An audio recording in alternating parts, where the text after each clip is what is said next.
Assalamualaikum warahmatullahi wabarakatuh. Apa kabar? Kembali berjumpa dengan saya Semono Arif dari Forum News Network.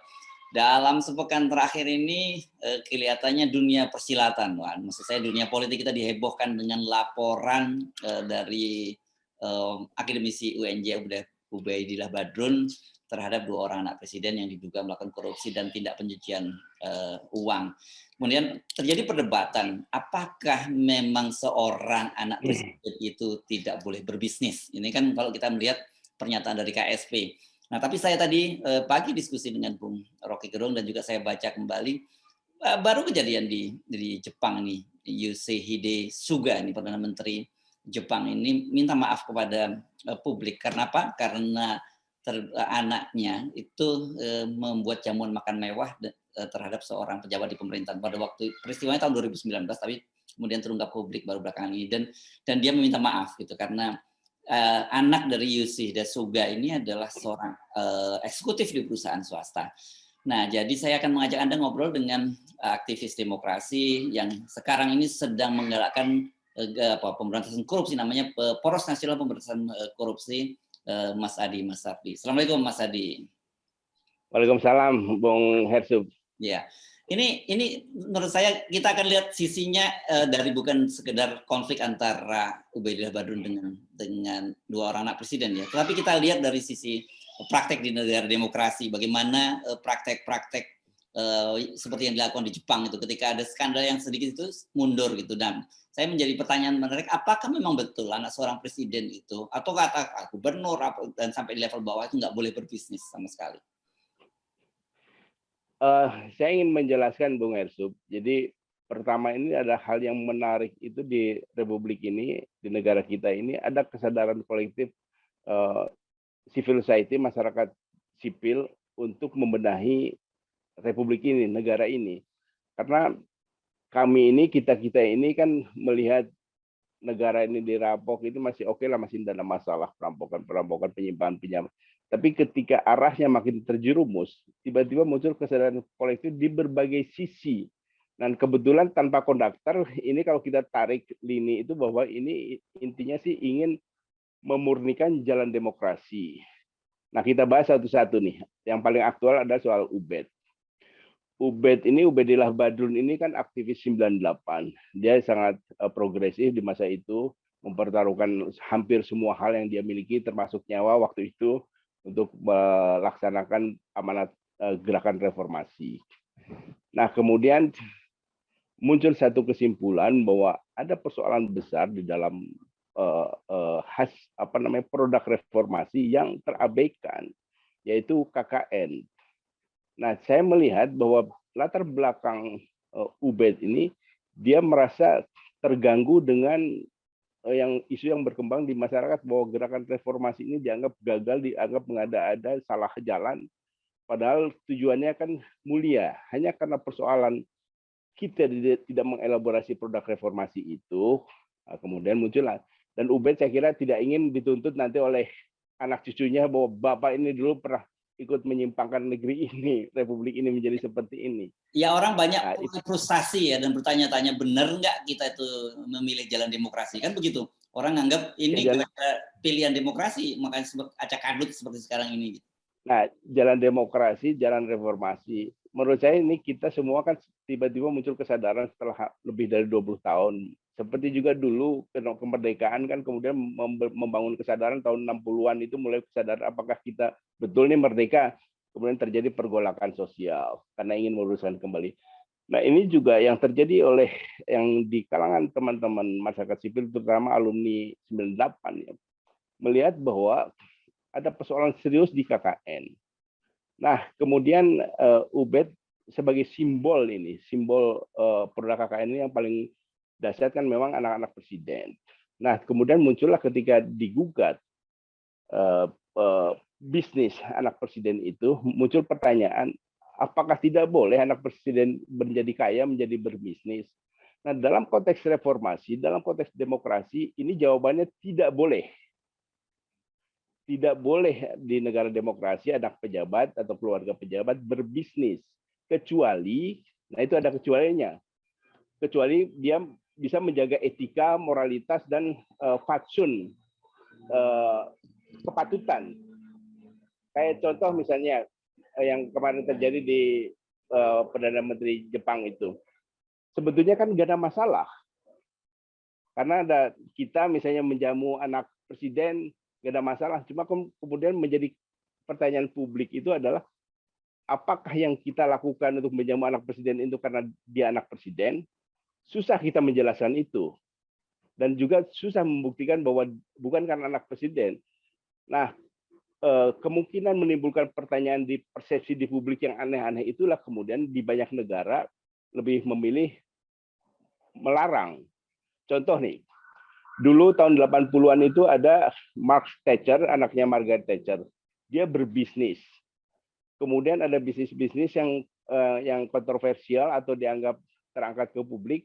Kemudian Margaret Thatcher dipanggil oleh DPR.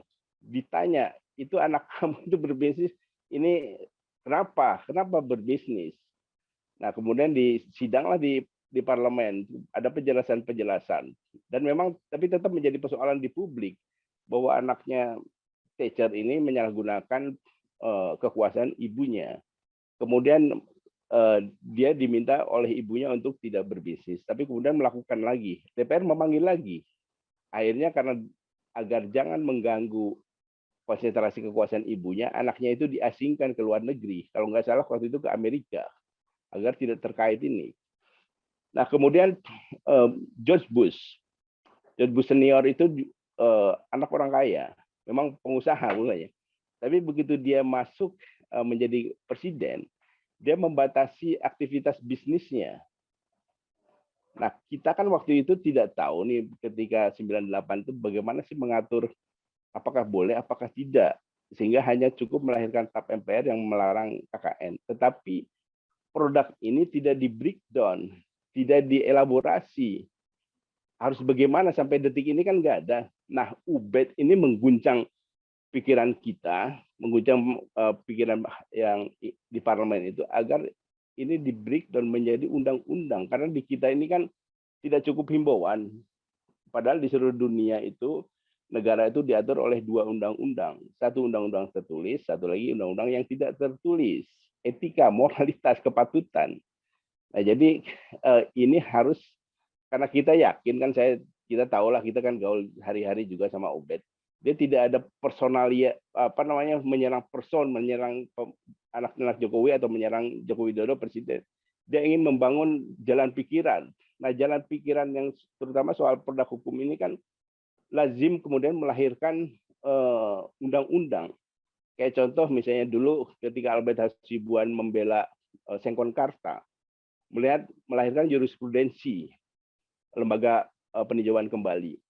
Kemudian ketika terjadi persaingan usaha yang tidak sehat, kemudian melahirkan komisi pengawasan persaingan usaha. Nah, jadi tidak semua harus diadili di pidana. Nah, kayak konteks ini sebetulnya cukup mengajukannya adalah ke komisi etik itu, komisi etik pemerintahan. Nah, semoga ini bisa melahirkan itu, Bung Hersub, melahirkan pikiran bahwa kalau sesuatu itu berjalan menjadi ada lahirlah jurisprudensi kemudian melahirkan undang-undang. Nah, maksud saya begitu. Jadi sebagai tindakan awal, kalau ada pertanyaan apakah anak pejabat boleh berbisnis, tidak boleh. Kecuali kalian bisa menjaga. Tapi bagaimana menjelaskan misalnya bahwa kayak kasus yang diungkap Ubed nih, bahwa ada suntikan dana. Nah, saya ingin flashback sebentar. Dulu itu anak-anak Soeharto itu bapaknya menjadi presiden sekian puluh tahun, kemudian dia berbisnis. Itu kita anggap penyimpangan. Nah, kemudian kalau sejak awal dia berbisnis, dia harus off. Nah, ini anak-anak Joko Widodo ini kan waktu awal-awal kan tidak berbisnis. Kemudian dia berbisnis, kemudian ada suntikan dana dari suatu perusahaan. Nah, siapa yang bisa menjelaskan bahwa suntikan dana itu tidak ada kaitannya dengan perusahaan yang terkait langsung maupun tidak langsung dengan yang menyuntik dana itu. Apalagi kemudian ada pidana juga di dalam perusahaan itu soal pembakaran hutan itu. Kan tidak bisa menjelaskan, oke lah misalnya bahwa ini ada proporsional, tetapi pejabat publik, kalau ada keraguan di masyarakat, di publik, ini secara moral sudah fail. Nah, ini yang tidak boleh terjadi. Nah, itulah sebabnya langkah UBID itu ingin meluruskan jalan reformasi, kemudian ingin membreakdown TAP MPR nomor 11 tentang pemerintahan yang bersih dan bebas KKN, kolusi, dan nepotisme. Saya kira ini langkah yang bagus. Nah, itu dari satu sisi ya yang langkah UBID. Kemudian ini kan menyambung ke konteks memurnikan demokrasi. Kemudian pada saat yang bersamaan teman-teman yang konsen di elektoral, di persyaratan-persyaratan pemilu kan kemudian masuk ke ingin presidensial threshold dihapus karena ini untuk demokrasi agar lebih menarik. Kemudian saya dan teman-teman yang gerakan anti korupsi ingin agar nanti kandidat-kandidat itu bersih dulu, kemudian verifikasi ke partai politik, kemudian ditempatkan sebagai kandidat, kemudian jalan. Nah, yang menarik tadi yang saya nonton juga di channelnya Bung Hersub ini, yang penjelasannya Fahri Hamzah. Partai Gelora. Partai Gelora. Fahri Hamzah itu punya pengalaman di parlemen, tiba-tiba juga pada saat yang bersamaan ingin mendemokratisasikan parlemen yang selama ini menjadi petugas partai, menjadi wakil partai, ini betul-betul ingin menjadi wakil rakyat di parlemen itu tanpa ada mekanisme recall dan kemudian menghilangkan fraksi-fraksi. Nah, ini kan menarik nih, secara kolosal, secara kolektif kita ingin membangun mengembalikan demokrasi ke jalan yang lebih benar. Dan menurut saya ini penting karena kita kan juga bergaul dengan elit-elit politik itu, Bung Hersub. Saya sering mendengar bahwa mereka itu merasa gerah dengan jalan demokrasi karena demokrasi itu membuat katanya pemerintah tidak bisa bertindak, harus ada ini diprotes sehingga banyak yang berpikir bahwa sebaiknya Indonesia ini menjadi negara seperti di RRC, negara komunis yang otoritarianisme. Dan pikiran ini banyak sekali di kalangan elit kita. Karena itu mereka kan sangat senang kalau diundang ke RRC kemudian pulang, wah memang benar nih komunis nih, buktinya bisa mensejahterakan. Padahal kan bukan itu. Nah, jadi jalan pikiran elit kita ini, saya pernah mengalami ini di sidang kabinetnya Gus Dur dulu, kurang apa sih Gus Dur soal demokrasi. Ada pikiran bahwa di dalam sidang kabinet itu, ini orangnya kan banyak masih hidup, ada menteri yang mengatakan bahwa menjelaskan soal Cina. Cina itu kan sukses karena Tiananmen, ketika demonstran dilibas semua. Nah, saya pikir ini pikiran kriminal nih. Jadi demo-demo itu sebaiknya dilibas habis seperti. Nah, Cina itu kan dianggap berhasil karena melibas demonstran ini secara brutal, secara melanggar HAM. Nah, pikiran itu masih banyak di kalangan elit kita. Padahal persoalannya kan karena demokrasi tidak dijalankan dengan benar, dengan baik dan benar, sesuai dengan kaidah-kaidah demokrasi. Saya kira itu yang paling penting kita peristiwa yang belakangan ini muncul. Kita teruskan dulu ya, karena banyak sekali yang tadi kita kembali ke soal putra presiden ini. Ini Kaisang ini sempat dalam wawancara dengan Dodi Corbuzier, misalnya dia belak-belakan bilang bahwa, oh ya, sebagai anak presiden dia dia punya dapat banyak privilege gitu, dan sebagai orang bisnis dia pikir dia harus dimaksimalkan privilege itu selama dia punya. Cuman kata dia yang penting kan asal uangnya itu halal. Nah, soal uang halal ini juga jadi persoalan kan dalam kasus Kaisang. Nah, ini persoalannya bukan halal tidak halal, tapi ini soal etika dan moral. Jadi ini kalau kita masukkan ke ranah demokrasi, ini ketidakadilan muncul. Jadi memanfaatkan kekuasaan, dan itu kan yang dilarang di dalam demokrasi. Itu sebabnya ketika Lord Acton mengatakan bahwa power tend to corrupt, itu kan maksudnya agar ketika berkuasa kalian hati-hati jaga etika dan jaga moral agar tidak korup. Nah, kalau ini kan di otaknya sudah korup. Secara etika itu sudah korup karena memanfaatkan kekuasaan bapaknya, kekuasaan kakaknya, kekuasaan pamannya. Kalau di sistem keluarga kan begitu. Nah, saya berharap langkah yang UBID lakukan ini kemudian direspon oleh parlemen sehingga menciptakan undang-undang yang baik tentang anti KKN, anti korupsi. Kalau korupsi kan jelas ada pidananya, tapi kolusi dan nepotisme kan nggak ada. Itu urusan lebih ke etika dan moral. Tapi ini kan harus ada undang-undangnya, seperti misalnya persaingan usaha. Persaingan usaha kan kita boleh dong bersaing, tetapi ada komisi pengawas persaingan usaha. Ini wajar apa enggak dia melakukan persaingan itu? Kalau ada monopoli segala macam kan ada vonis yang untuk membenarkan atau tidak membenarkan. Nah, kita ini tidak punya undang-undang polisi dan nepotisme. Semoga dengan langkah ini kemudian menjadi jelas, ada pedomannya, ada patokannya. Nah, yang penting lagi, Bung Hersub, langkah yang dilakukan oleh Ubed ini kan juga untuk mengingatkan kita semua. Kalau Bung Hersub mau jadi presiden, harus komunikasi dulu dengan keluarga. Kalau aku menang jadi presiden, kalian nggak bisa bisnis loh.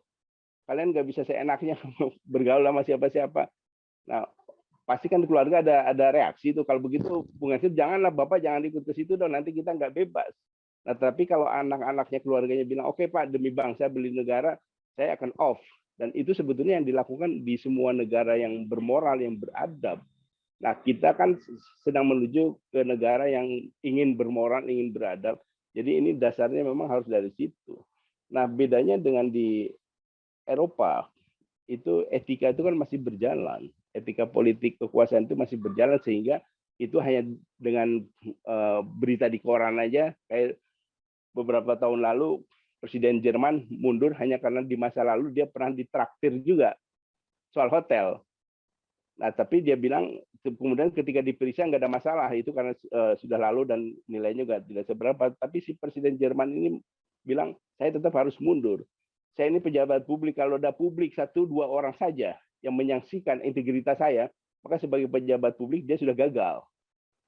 Nah, itu komitmen, itu pedoman bagaimana menjaga integritas. Nah, di kita memang masih harus tetap dipakai undang-undang. Nah, ini pentingnya. Nah, sehingga ini bukan hanya untuk yang konteks yang hari ini, tapi untuk jurisprudensi kan. Agar ini kan sudah mulai ini banyak menginginkan kandidat-kandidat itu mau nyapres segala macam. Nah, keluarganya harus diingatkan. Ini nanti kalau Bapak menang jadi presiden, nanti kalian akan kayak Kaisang sama Gibran loh. Gimana nih? Bisa digugat orang nih kalau kalian berbisnis. Kan ini menjadi pedoman juga. Kan ini sangat bagus untuk demokrasi ke depan.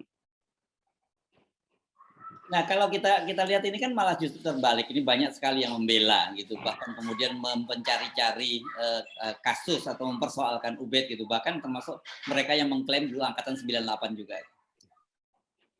Nah, ini kan kalau menurut saya sih, kalau angkatan generasi 98 tidak mendukung Ubed, itu langkah pertama dia harus tabayun ke keluarga Pak Harto. Sejarah ke makam Soeharto, minta maaf kami telah menuduh Bapak dan keluarga KKN. Kemudian menyerang Ubed, bahwa itu langkah salah. Nah, harus melakukan itu sebelum itu. Jadi untuk teman-teman 98 dan yang ikut terlibat di dalam demonstrasi atau mengkritik Soeharto karena kasus KKN, kan ini harus menjelaskan kenapa.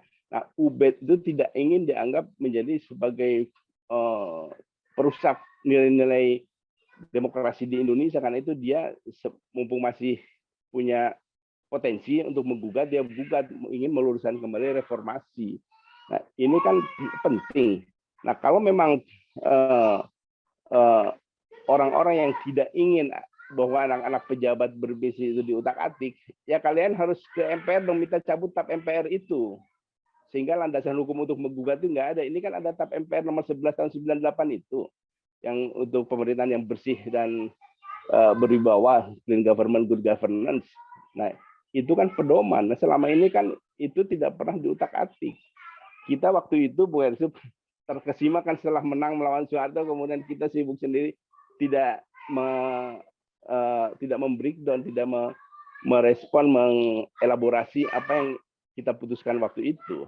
Nah, sekarang ini 20 tahun kemudian gagasan itu muncul, dan menurut saya sih tetap belum terlambat untuk memperbaiki semua ini. Jadi, tapi kan sebenarnya apa yang terjadi dengan anak presiden ini merupakan semacam konfirmasi, karena orang selalu ngomong-ngomong oligarki yang ada di sekeliling presiden gitu. Tapi ternyata mereka tidak hanya berhenti pada presiden, tapi mereka juga memasukkan cengkeram kukunya melalui anak-anak presiden. Ini yang saya kira kan harus kita cegah ya. Nah, itu jadi jangan sampai jadi kan begini. Yang saya sering mengalami nih di pejabat-pejabat itu, dia anti korupsi, dia nggak mau menolak itu. Tapi kan ini penjahat-penjahat itu kan canggih, dia masuk lewat anaknya, lewat istrinya. Jadi ketika dia mau menolak permohonan orang itu, udah ada pesan dari istrinya, Pak, ini kemarin yang beliin mobil kan bapak itu, atau ke anaknya, dia hubungan anaknya dengan anaknya itu kan ada konflik of interest, sehingga dia tidak bebas lagi, tidak bebas nilai lagi. Jadi alangkah baiknya kalau dari awal itu memang dicegah. Jadi menurut saya, apakah anak pejabat, keluarga pejabat tidak boleh berbisnis? Tidak boleh. Kecuali kalian bisa menjelaskan bahwa saya misalnya dapat suntikan dana itu karena saya memang profesional, tidak ada hubungannya. Nah, tetapi kan publik kan tidak mau tahu itu. Orang taunya ini pasti ada hubungan. Contoh nih, ketika saya jadi juru bicara Presiden Abdurrahman Wahid Gus Dur, orang melihat Mas di NU ya? Enggak, saya dari pesantren mana? Enggak, saya enggak pernah pesantren, saya enggak percaya bahwa saya tidak ada hubungan apa-apa sebelumnya dengan Gus Dur. Tapi kan anggapan orang ini bahwa ada kolusi nepotisme itu, bahwa yang di seputar Gus Dur pasti orang-orang NU, dan Gus Dur mencoba menjelaskan soal itu bahwa tidak ada, dia sangat profesional, tapi kan tetap aja orang tidak percaya karena beberapa orang menterinya memang dari NU. Nah, kemudian yang menarik pengalaman saya waktu bersama Gus Dur itu, Jenny itu jangankan berbisnis, ketemu pebisnis aja dia malu, nggak mau karena takut mengundang fitnah itu. Misalnya pebisnis mau hanya ingin menyampaikan simpati kepada Mbak Yeni misalnya, kemudian diterjemahkan, kan ini menjadi persoalan. Itulah sebabnya Jenny itu waktu jadi putrinya presiden sangat tertutup. Orang tidak bisa sembarangan itu. Teleponnya juga dijaga. Ini kan untuk melindungi demokrasi agar orang tidak menaruh sangka-sangka, menimbulkan fitnah. Kayak contoh misalnya kejadian di era Gus Dur soal kasus Bulogate itu. Kan orang menganggap bahwa karena ini tukang pijatnya presiden, pasti ada hubungannya dengan presiden, pasti dia. Nah, itu kan fakta. Nah, ini ke depan itu ini harus belajar juga. Tapi waktu itu kan ini tidak di breakdown juga dengan undang-undang. Nah, itulah sebabnya waktu saya jelaskan bahwa ini tidak ada hubungannya, tetapi bahwa ini mengundang kecurigaan masyarakat, saya bisa terima. Karena bagaimana mungkin sih seorang tukang pijat presiden kemudian bisa minta uang, pinjam uang 35 miliar, kan kalau tidak ada nama presiden kan nggak mungkin juga. Nah, ini kan susah dihindari, kita nggak bisa menjelaskan itu. Nah, itulah sebabnya untuk melawan opini itu, ketika setelah Gus Dur dilengsarkan Megawati, 2 minggu kemudian saya bikin pernyataan. Sekarang Gus Dur bukan presiden lagi, kalau kalian masih curiga soal Bulogate, periksa aja. Dia cuma sebagai rakyat biasa, buktinya kan nggak ada. Nggak ada yang melanjutkan. Jadi memang ini insinuasi, stigmatisasi bagian dari permainan politik. Nah, kita tidak ingin itu terus terjadi. Karena itu akan lebih baik kalau ini di-close dulu, ditutup dulu. Paling kan sekarang jabatan presiden sudah ada batasannya paling 10 tahun. Jadi anak-anaknya, keluarganya untuk 10 tahun puasa dulu lah. Kalau toh berbisnis, ya kan bisa bisnis dilakukan oleh diwakilkan. Dia sendiri menyatakan saya off dari perusahaan ini. Bahwa ini akan dijalankan secara profesional, saya tidak terlibat lagi. Dan memang tidak perlu terlibat. Sehingga ini betul-betul dilaksanakan oleh profesional. Dan itu tidak terlalu masalah di publik. Harusnya memang seperti itu. Nah, tidak seperti sekarang kan. Nah, Gibran Kaisang ini kan tidak paham soal itu. Harusnya di sekelilingnya yang ada yang ngasih tahu, Mas Gibran, Mas Kaisang percayakan aja sama orang profesional biar mereka aja. Tapi orang tahu kan di balik itu memang ada anak-anak presiden. Itu enggak terlalu masalah. Tapi ini kan enggak. Dia merasa gue anak presiden, gue mau bisnis emang kenapa? Ini kan hak. Nah, sehingga ada joke di teman-teman itu. Ini kan tap MPR itu memang melanggar HAM. HAM apa? Ya melanggar hak anak dan menantu. Nah, itu jangan sampai yang pesan itu terjadi. Iya.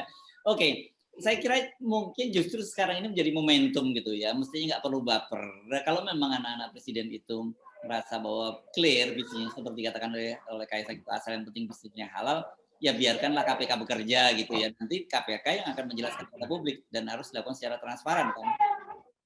Ya, ini sebetulnya kan KPK bisa melakukan seperti yang dilakukan oleh Mahkamah Konstitusi soal undang-undang omnibus ya. Ibarat secara eksplisit tidak bertentangan dengan konstitusi, tapi kalau 2 tahun yang ke depan udah bertentangan, kan bisa ngeles-ngeles gitu tuh. Yang penting bahwa ini inkonstitusional, tapi tidak menyakiti juga. Nah, sebetulnya KPK juga tidak punya kewenangan untuk masuk ke ranah itu. Paling saran KPK yang paling maksimal itu adalah bahwa etika bisnisnya dilanggar. Karena itu KPK menyarankan kalau mau usaha diteruskan, anak-anak presiden tidak terlibat secara langsung.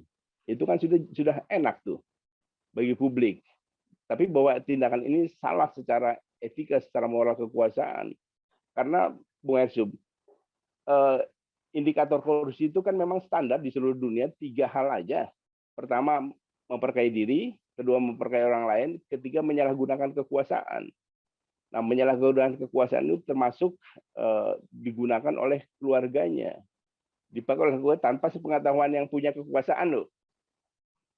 Jadi kayak saya misalnya kemarin ketika juru bicara presiden, kalau saya bilang Bu Hensop, ini Gus Dur minta sesuatu nih, Bu Hensop pasti nggak akan konfirmasi ke presiden kan? Oh ini Adi Mas Adi memang faktanya memang juru bicara presiden. Nah hal itu tidak boleh terjadi karena itu semua ada etikanya, ada moralitasnya, ada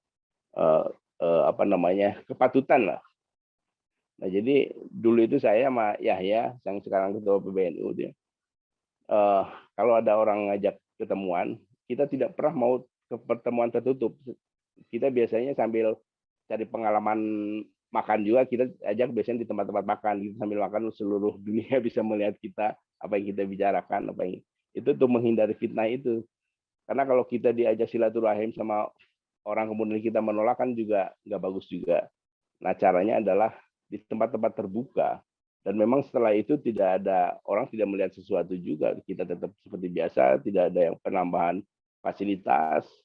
Nah, tapi kalau wartawan misalnya media melihat, wah setelah jadi jubir di masa ini mobilnya ganti baru, orang kan bisa berpikir, orang boleh berpikir dan itu sah bahwa ini adalah sesuatu yang diperjualbelikan dalam jabatannya. Nah, untuk itulah kita menjaga integritas moralitas itu, Bung Hersub. Oke, jadi apa rekomendasi Anda dari hiruk pikuk ini? Ya. Jadi konteks besarnya kan adalah demokrasi.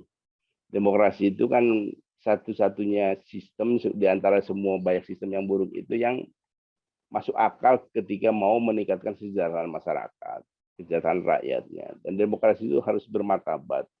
Kalau bermartabat itu insya Allah akan bermanfaat. Nah, untuk bermartabat itu kan ada etika, moralitas, dan kepatutan itu penting dijaga. Dan saya menarik itu, Bang Yusuf. Ketika kita mau membenahi demokrasi ini, ternyata tidak semua teman-teman media yang dulu itu kan seluruh media itu bagian dari civil society. Nah sekarang itu mereka sudah memisahkan diri. Padahal ketika mereka, seperti contoh kemarin saya dengan Kompas, di Kompas TV dengan Rosi, saya berpikir kan dia akan mengeksplor apa yang kita kemukakan kemudian didukung. Karena itu saya sampaikan dulu itu Kompas kan bagian dari civil society.